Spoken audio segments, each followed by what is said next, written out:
आएगा। Welcome the Pakistani father and son reaction में उम्मीद करता हूं सब खैरियत से होंगे, जाओगे, खुश होंगे, आबाद। मेरा नाम जाद है। यार मोदी जी ने एक तकरीर क्या की, पूरे पाकिस्तान में इस टाइम हड़कंप मच चुका है। जो मोदी जी ने पाकिस्तानियों को बोला है रोटी इज्जत से खाओ, नहीं तो मोदी की गोली तुम्हारे लिए काफी है। इस बात को लेके यकीन मानो रात को पाकिस्तानी सोए नहीं है। लोगों की टांगे कहाँ पर गई हैं भाई ये मोदी जी के इस भाषण से तो भाई साहब पाकिस्तानियों को भाई साहब थर थर कांपने पे मजबूर कर दिया। मोदी जी ने बोल क्या दिया वही ना, तो वॉच करते हैं पाकिस्तान का लेटेस्ट माहौल के पाकिस्तान में इस तकरीर के बाद बन क्या चुका है। कौन करते हैं स्टार्ट। पाकिस्तान के नागरिकों, ये बड़ी खास करके वहां के बच्चे गुस्से में कितने भाई मोदी की बात कान खोल करके सुन लो। 25 करोड़ को लताड़ा है। ये आपकी सरकार और आपकी सेना आतंकवाद को समर्थन दे रही है।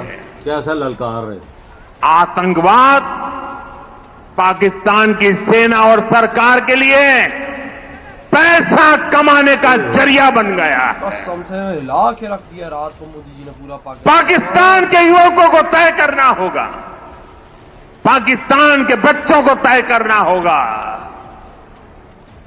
क्या ये रास्ता उनके लिए ठीक है? क्या उनका भला हो रहा है? सुख चैन की जिंदगी जियो,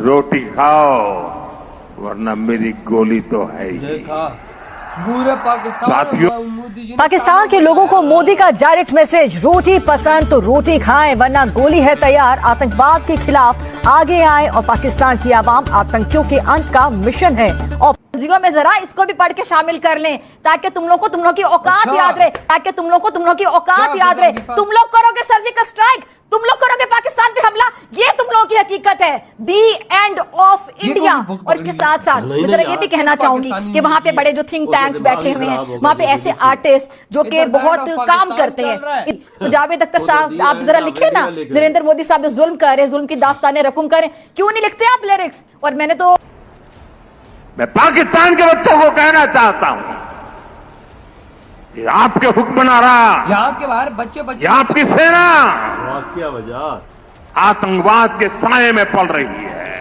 पाकिस्तान को आतंक की बीमारी से मुक्त करने के लिए पाकिस्तान के अवाम को आगे आना होगा, पाकिस्तान के नौजवानों को आगे आना होगा। मोदी साहब थ्रेटनिंग कर रहे हैं पाकिस्तानी यूथ को कि मेरी गोली तुम्हें कत्ल कर देगी, आराम से रोटी खाओ, नहीं तो मतलब ये कि तुम्हें मैं कभी भी मार सकता हूं, मैं तुम्हें कभी भी कत्ल कर सकता हूं, मैं आप लोगों के मुल्क के अंदर कभी भी फसाद फैला सकता हूं, मैं कभी कुछ भी कर सकता हूं। मेरी ये कैपेसिटी है, मेरी ये कैपेसिटी है कि मैं आपके मुल्क के अंदर कभी भी किसी वक्त कुछ भी कर सकता हूं। 25 करोड़ पाकिस्तानी हिल गए हैं।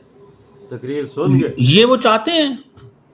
जल गई बल ना गया, भारतीय वजीर आजम की नरेंद्र मोदी की शरंगेजी और गीदड़ भपकियां, पाकिस्तान को फिर जंग की धमकी दे दी। कहा ऑपरेशन मुज़ाकरात के लिए शराइत भी आयद कर दी। कहा पाकिस्तान से बात होगी तो सिर्फ दहशतगर्दी और पाकिस्तानी कश्मीर पर। नरेंद्र मोदी। अजीज दोस्तों, वक्त आ गया है कि इंटरनेशनल कम्युनिटी पाकिस्तान को टेररिस्ट स्टेट डिक्लेयर करे। टेररिज्म स्पॉन्सरिंग कंट्री नहीं, डायरेक्ट टेररिस्ट कंट्री जो खुद टेररिज्म करती है। हम लोग स्पॉन्सरशिप में अभी मुझे बताइएगा, ये अमर क्या हमारे लिए थोड़ा सा परेशान कौन नहीं है कि एक तरफ जो भारतीय सफाकियत है, जाहिर है हमारा तो एक बायस है ना टुवर्ड्स पाकिस्तान, जो कि होना भी चाहिए, क्यों ना हो, लेकिन बिल्कुल आप अनबायस होकर भी अगर कोई बात कर रहे हैं तो तमाम तर न्यूट्रल मुबस्सिरीन भी ये कह रहे हैं कि भाई जो चूंकि जो भारतीय जो इस वक्त जो तसल्लुत है वो नजर आ रहा है सामने। भाई तीन इतनी खुली बर्बरियत हो रही है, फिर भी आलमी बिरादरी भारत के हवाले से उतना सख्त मौक़िफ़ मेरा नहीं ख्याल ले पा रही। आप बताइएगा अगर हम उनसे डिसएग्री करते हो। यहाँ तक कि इमरान खान साहब ने भी जो अपनी अक़वाम मुत्तहिदा की स्पीच में कहा था, तो खुलासा ये था कि अगर ये सारे मामला बिल्कुल ऐसे ही होते, सिर्फ एक फ़र्क होता कि जो मुतासिरा लोग मुसलमान ना होते तो दुनिया में आज शोर होता। तो ये परेशान कुन बात नहीं है कि आज 1 साल मुकम्मल होने के बाद भी उस अंदाज से आलमी बिरादरी भारत की नहीं मजम्मत कर रही। कि भारत जो है अब पानी को हथियार के तौर पर इस्तेमाल कर रहा है और पानी को ही जंगी हिकमत अमली के तौर पर हम देख रहे हैं कि भारत की जानिब से इस्तेमाल किया जा रहा है। तो आप क्या समझते हैं ये मसला कितना संगीन हो सकता है और पाकिस्तान को अब इस पर कितना स्ट्रॉन्ग रद्दमल देने की जरूरत है? भारत के वज़ीर-ए-आज़म प्राइम जो नरेंद्र मोदी साहब हैं, वो एक तकरीब से खिताब कर रहे थे और उन्होंने कहा है कि मेरी गोलियां पाकिस्तान की यूथ के लिए हैं। ये जरा तकरीर सुने मोदी साहब की एंड देन इसके ऊपर बात करते हैं ये क्यों कर रहे हैं बात। पाकिस्तान को आतंक की बीमारी से मुक्त करने के लिए पाकिस्तान के अवाम को आगे आना होगा। बच्चा यहाँ पे मोदी जी की He is saying that Pakistan की जो दहशतगर्दी की बीमारी है, ये बीमारी है। वो कह रहे हैं आपको, आप बीमार हैं, आप पूरी कौम को वो कह रहे हैं कि आप यूथ को सामने आना पड़ेगा। ठीक है, ये क्यों पाकिस्तान का आजकल बड़ा जिक्र कर रहे हैं? ये तो बात नहीं करते थे। ऑपरेशन सिंदूर चल रहा है ना, इसलिए वो कह रहे हैं ताकि लोगों को गरमाना है। वो जो जहाज गिरे हैं, जिन जहाजों की अभी टेंशन चल रही है, वो अवाम को क्या बताएं? उसको लंबा करेंगे ऑपरेशन को, इस बिटवीन नैरेटिव अपनी मर्जी का लेके आएंगे। के नौजवानों को आगे आना होगा। सुख चैन की जिंदगी जियो, रोटी खाओ, वरना मेरी गोली तो है ही। देखा कैसी चीमें की पाकिस्तान में जल गई है। मोदी जी वो कह रहे हैं कि सुख चैन की जिंदगी जियो, वरना मेरी गोली तो है ही है तुम्हारे लिए। वो सीधा सीधा कह रहे हैं कि मैं पाकिस्तान के लोगों को कत्ल करूंगा। क्यों कह रहे हैं मोदी साहब? भाई तो मोदी साहब तो 1.4 बिलियन लोगों के वजीर आजम हैं और कहते हैं हमारा खतरा हमें चीन से है। सारा फोकस पाकिस्तान पे है, खतरा चीन पे है। जब अमेरिका से बात करेंगे तो कहेंगे माई बाप हम चाइना के साथ लड़ने के लिए तैयार हैं, हम चाइना के साथ सारा कुछ करेंगे, तैयारी है हमारी। जब इंडिया वापस आते ही कहते हैं पाकिस्तान शुरू हो जाते हैं पाकिस्तान के खिलाफ। और पाकिस्तान के यूथ को कहा है कि मैं तुम्हें मारूंगा, गोलियां मारूंगा पाकिस्तान के यूथ। किसी को नहीं आई रात को। This is what he saying, सारे डर चुके हैं। This is what he is saying. फटी पड़ी और मैं ये जाती तौर पे समझता हूं, this is what I understand. इधर हुई है वीडियो खत्म। वाकया में भाई साहब मोदी जी ने 25 करोड़ पाकिस्तानियों को में तांडव आगे किया। यकीन मानो 25 करोड़ पाकिस्तानी इस टाइम कांप उठे हैं मोदी जी की इस तकरीर से। वो डर चुके हैं, वो भी सोच रहे हैं यार वो बंदा क्या बोल रहा है इंडिया का प्राइम मिनिस्टर के भाई इज्जत से रोटी खाओ, नहीं तो गोलियां तो मेरी तुम्हारे लिए है ही है। मतलब कि भाई साहब पहली धमकी दे दी मोदी जी ने। जैसे ललकारा है ना, मैं बोलता हूँ कि धरती हिला दी भाई। चीमा जैसे की फट के हाथ में वो लड़का बार तकरीर लगा रहा था।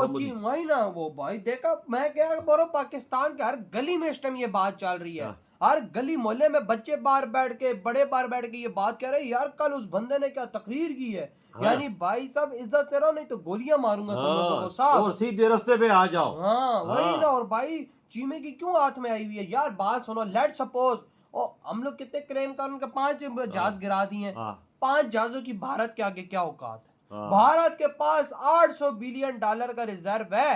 अगर एक भारतीय एक रुपया भी भाई भारतीय सरकार को एक दिन में दे दे ना, तो भाई साहब 10 जहाज आ जाएंगे। वाकया यार ये बात तो सच बोली है, वाकया 10 जहाज आ जाएंगे। तो ये क्या औकात है भाई साहब भारत के आगे? तुम लगे वो 5 जहाज। और ठीक है भाई, अगर लेट सपोज भाई साहब भारत ने इसको बिल्कुल ऐसा इसको रिजेक्ट किया।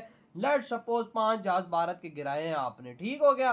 तो भाई साहब उनकी क्या औकात? भारत है ये चुटकी मारी ये जहाज उनके पास। यार भारत के आगे 50 या 100 जहाज खरीदने की ऐसा है जैसे पानी का कतरा है। हाँ, और पानी का कतरा समझो। वो जो हमारा डिफेंस फेल हुआ है वो चीमानी बात कर रहा है। और उधर से मोदी जी के वो भाषण जो इस टाइम ने पूरे पाकिस्तान में आग लगा दी, चीमा उस पे तिल मिलाया हुआ है। यार उन बातें अच्छी की हैं, उन्होंने बोला कि सीधे रास्ते पे आओ और सीखो। और उन्होंने ऐसा शेरों की तरह धाड़ा है कि भाई साहब पूरा पाकिस्तान इस टाइम जल उठा। पूरे पाकिस्तान में इस टाइम मोदी जी ने आग लगा दी है। 25 करोड़ पाकिस्तानियों की मोदी जी ने अपनी धाड़ से नींद आराम कर दी है। देख ले कैसा धाड़े है बॉर्डर पे खड़े होके। कैसा धाड़े हैं कि पाकिस्तानी बच्चों को बोला है कि सीधे रास्ते पे आओ, आजाद यही सीधा रास्ता है। ये गुमराह कौन चीजों पे ना पढ़ो। हाँ, ये गुमराह कौन चीजों हाँ। पे बिल्कुल ना पढ़ो। वाह क्यों? क्या भाई साहब, अगर ये चीजें करोगे तो फिर तो मेरी गोली ही है। हाँ, और भाई सीधा सीधा बोला है। हाँ। आपके क्या ताड़ है इस बारे में, इतनी बड़ो तुम करते तो दबाए।